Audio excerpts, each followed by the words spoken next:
সুখ আমার চলে গে। না সুরটা তো ভালোই ছিল, সুরটা দিয়ে গোল চক্কর এখান দিয়ে বামে গেলে গুলশান 2 সোজা। এখন আমার নো চিন্তা ঢৌ পড়তি আমার সাথী। আমি যতটুকু জানি যে আপনি একসময় গান করতেন। এখন আমি তেলে চালাই। এখন আমরা কোন জায়গা যাবো এখন? রামপুর আফতাবনগর। আফতাবনগর যাব। তো আমার এই বন্ধু এই গাড়ি ড্রাইভ করবে আর আমরা এনজয় করব। তো চলো বন্ধু। বন্ধু চলো। হ্যাঁ, আমি এখন আছি ঢাকা গুলশান 1 নম্বরে। ঢাকা গুলশান 1 নম্বরে আমার বন্ধুর সাথে দেখা। তো বন্ধুকে নিয়ে আমি গুলশান 1 থেকে রামপুরা আফতাবনগর অর্থাৎ আফতাবনগর যাব হাতিরঝিল হয়ে। আর যেতে যেতে বন্ধুর সাথে সুখ দুঃখের কথা শেয়ার করব এবং আড্ডা মারব চুকিয়ে। আপনারা ভিডিওটি দেখতে থাকুন। ধন্যবাদ সম্মানিত গাইস। আল্লাহ হাফেজ। গাড়ির নাম হুন্ডা অ্যাকোয়ার্ড গাড়ির নাম। এটা এই মডেলটা কতটা স্বপন ভাই? 2020 মডেল আর কি, লেটেস্ট। তো বন্ধুকে পেয়ে অনেকদিন পরে ভালো লাগলো।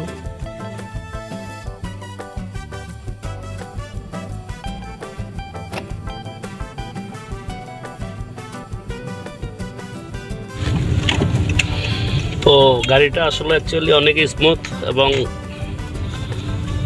এই ভালো লাগে চালাইতে, খুব ভালো ফিল করা যায়। আর বসেও মজা, মানে এই গাড়িটাতে চড়েও মজা। রঙের রাজা, লং ড্রাইভের রাজা আর কি। গাড়ি ওয়েট বেশি না, ওয়েট অনেক। 2000 সিসি ইঞ্জিন। কিছুদিন আগে খুলনা আপ ডাউন করলাম। খুলনা যায় ঘুরলাম এই গাড়ি নিয়ে, হোটেলে ছিলাম, ক্লাবে যাইলাম। খুলনার আসলে আবহাওয়া ভালো, পরিবেশও ভালো।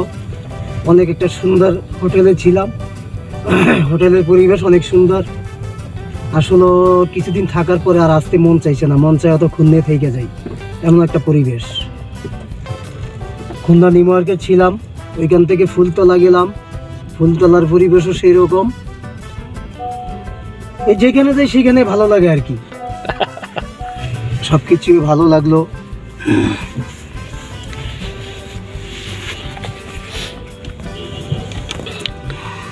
চলো, ঢাকা শহরে যানজটের জন্য বিরক্তকর লাগে। ঢাকা শহর যানজটের জন্য তো খুব অবস্থা খুবই খারাপ। মন চায় আসলে ঢাকা শহর ছেড়ে অথবা গ্রামের বাড়িতে চলে যায়। এই যে এখন আছি আর হচ্ছে যে ইসে মানে গুলশান 1 চক্করে, গুলশান 1 বামেই তো চক্কর না, চৌরাস্তা বামে। আর আমরা যদি ডানে যাই তাহলে যাব হলো মহাখালীর দিকে যাব। অতএব আমরা যেহেতু আফতাবনগর যাব, আমরা বামেই যাব।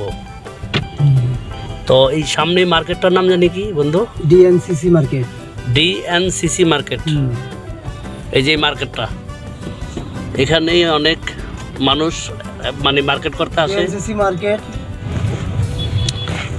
এই হচ্ছে গুলশান 1 চত্বর।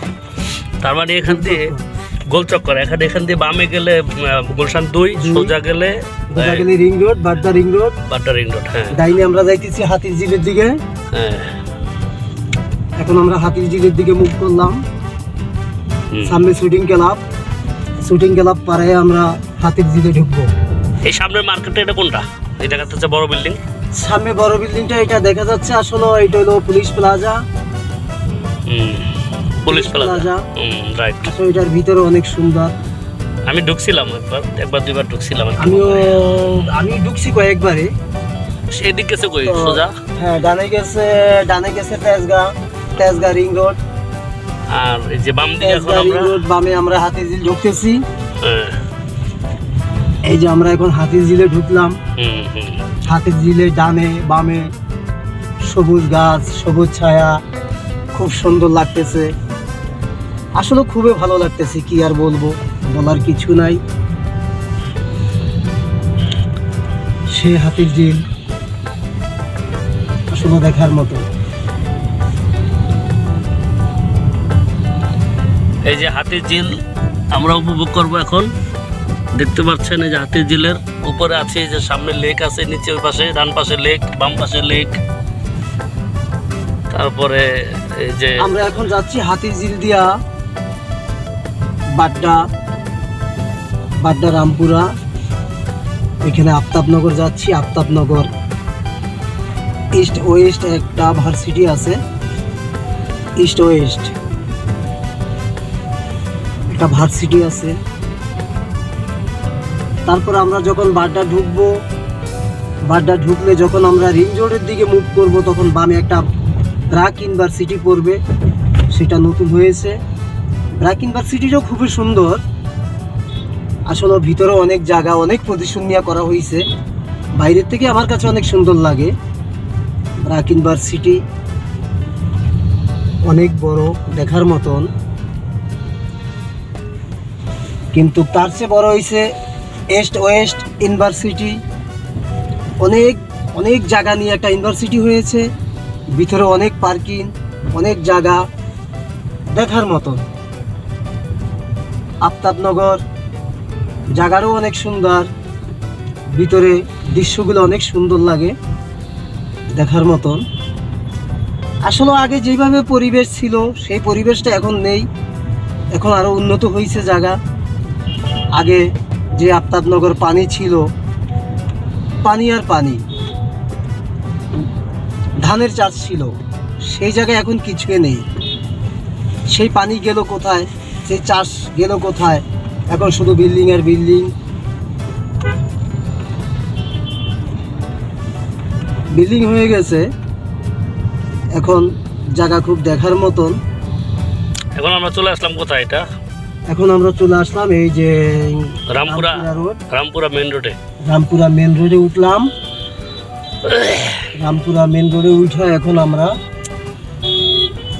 বাম পাশে নতুন বাজারের দিকে আমরা মুভ করলাম। বাম পাশে একটা ইয়ে আছে, মানে একটা সিএনজি স্টেশন আছে। বাম পাশে একটা সিএনজি স্টেশন আছে। এটা থেকে আমি বহুত গ্যাস নিছি আর কি, যখন চাকরি করতাম ইসে। এটা থেকে আমার ভাই আসলে এই ইসের থেকে, যখন আমি যে বনশ্রী চাকরি করি তখন এটা এই পাম্পে থেকে গ্যাস নিছি। যখন আমার ভাই বনশ্রী চাকরি করে তখন আসলে এই পাম্পের থেকে গ্যাস নেওয়া হইতো। তবে আমি আসলে গ্যাসের গাড়ি অনেক আগে চালাইছি, সেটা বলতে গেলে 18 থেকে 20 বছর আগে আমি গ্যাসের গাড়ি চালাইছি, তখন আমার গ্যাস অত নেওয়া হয়েছে। এখন আমি আসলে গ্যাসের কাজ করি না, এখন আমার গাড়ি অকটেনে চলে, অকটেনে চলে। এখন আমার নো চিন্তা ঢৌ পূর্তি, এখন আমি তেলে চালাই, এখন আমি সিরিয়ালের ভিতরে আমি নাই। ঠিক আছে, এখন আমি সিরিয়ালের ভিতরে নাই।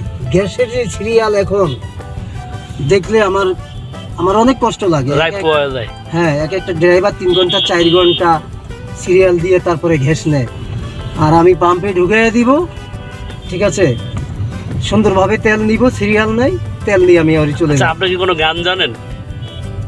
গান তো আমার জীবনে, আসলে আমার জীবনটা হইলো গান। তাই আমার জীবনটা হইলো গান। জি, যত ইতিহাসের গান, যত দুঃখের গান, বেদনার গান, সবকিছুই আমার ভিতরে আছে। আসলে যদি ছোট করে আমাদেরকে একটু শোনাইতেন, দর্শকের উদ্দেশ্যে যদি একটা গান মানে ধরতেন আর কি, ভালো লাগতো আর কি। ছোট করে একটু টান দেন, জোরে জোরে টান দিয়েন, যাতে পাবলিক শুনে আরাম পায়। কি গান একটা মনে করেন যেটা আপনি সবসময় গান। মন ভালো না, মনের ভিতরে অনেক কষ্ট, যে জ্বালা যন্ত্রণা নিয়ে আসি বাংলাদেশে। আসলে এটা আসলে খুবই ইতিহাসের ব্যাপার, এটা আসলে খুবই কষ্টের ব্যাপার। আসলে এটা আসলে প্রকাশ করলে আপনারা বুঝতে পারবেন। আসলে ছেলেটা অত বাইরে পাঠাইছি, একটা ছেলে বিদেশে পাঠাইছি, আসলে অত 2-3 বছর ভালোভাবে ছিল, তারপরে অত ছেলের জীবনটা আবার নষ্ট হয়ে গেল। ছেলে এখন বর্তমানে জেলখানায় আছে, আজকে 2 বছর ছেলে জেলখানায়। তার ভিতরে কি আর গান গাবো, কি আনন্দ করব, কি ফুর্তি করব, ঠিক আছে। একটা দুঃখের গান নিয়ে জানালে গান আমাদের জন্য। ছেলের শোকে আসলে সবকিছু শেষ। একটা গান ধরেন দেখি, কি মানে কোনটা ভালো লাগে যেটা। সুখ আমার চলে গেল দুঃখ আমার সাথী,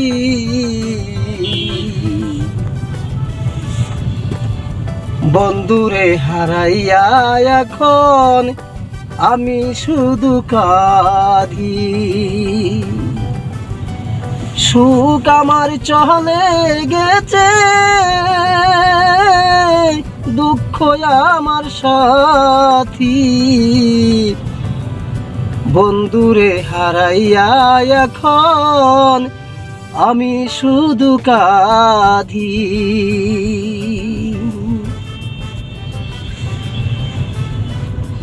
গান আসলে গানটা এখন আসলে গান গাইতে আসলে খুব ভালো লাগে, কিন্তু আসলে কিছু কিছু কারণবশত আবারই না, সুরটা তো ভালোই গান গাইতে উঠছিল, ইচ্ছে করে না। সুরটা তো ভালোই উঠছিল। একটা গান যদি দুই কলি আমাদেরকে শোনানো যেত। আমি যতটুকু জানি যে আপনি একসময় গান করতেন বা গানকে আপনি পছন্দ করেন, ভালো জানেন, ভালোবাসেন। আসলে গান করতাম অথবা গান গান প্রায় প্রায় আমি আসলে গাইতাম, নিজে একে একে গান গাইতাম। আবার দেখা গেছে আসলে মনে শান্তি থাকলে সবকিছু ভালো লাগে, গান বাজনা যত কিছু সবকিছু ভালো লাগে আসলে। তা আরেকটা গান ধরেন শোভন ভাই, দুই কলি, যাতে যেটা আপনার একটু ভালো জানা আছে এরকম একটা গান ধরেন, যাতে মানুষ আনন্দ পায়। তো আসলে যখন গানের প্রয়োজন তখন আসলে গান মনে থাকে না, এমনি যখন একা একা থাকি না তখন অনেক গান মনে পড়ে যায়, এখন আপনি কি অনেক গান মনে পড়ে যায়। সিনেমার গান ইয়ে করেন না বাউল গান না কোনটা? আমি সব গানে ভালোবাসি, সবচেয়ে ভালোবাসি আসলে দেহতত্ত্ব গান। একটা বলেন দেহতত্ত্ব কোনটা?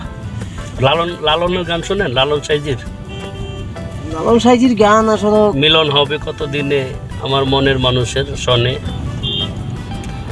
তারপরে খাঁচা ছেড়ে যায় রে পাখি কোন সে অচিন জায়গায়, নাকি কি যেন বলে, এর গান আছে।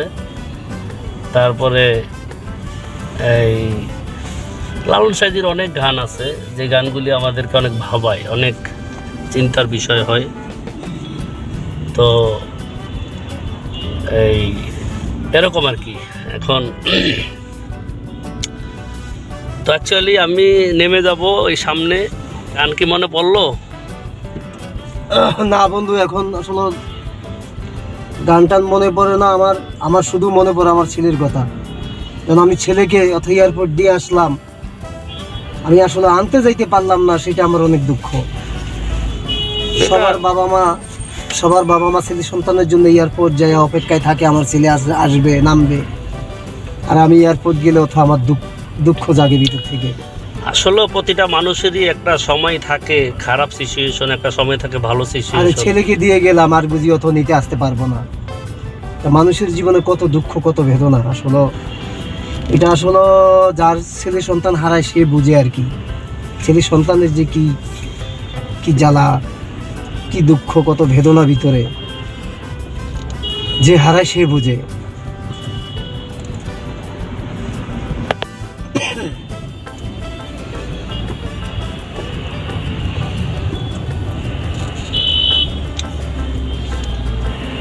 যাক, আমার বন্ধুর জন্য আপনারা দোয়া করবেন। আমার বন্ধু আসলে নতুন ভিডিও করতেছে, সবাই বন্ধুর জন্য একটু বেশি বেশি লাইক দিবেন, বেশি বেশি শেয়ার করবেন, সাবস্ক্রাইব করবেন। আমার বন্ধুর জন্য আসলে ভালো থাকে, অথবা আপনাদের মাঝে আবারই আসতে পারে। শেষ পর্যন্ত চলে আসলাম আমার শেষ গন্তব্য ভার্সিটি। তো ভার্সিটি ঢুকবো বা এখন আমি নেমে যাচ্ছি। ওকে, বাই বাই, আল্লাহ হাফেজ। ঠিক আছে আবার বন্ধু। দেখা হবে বন্ধু।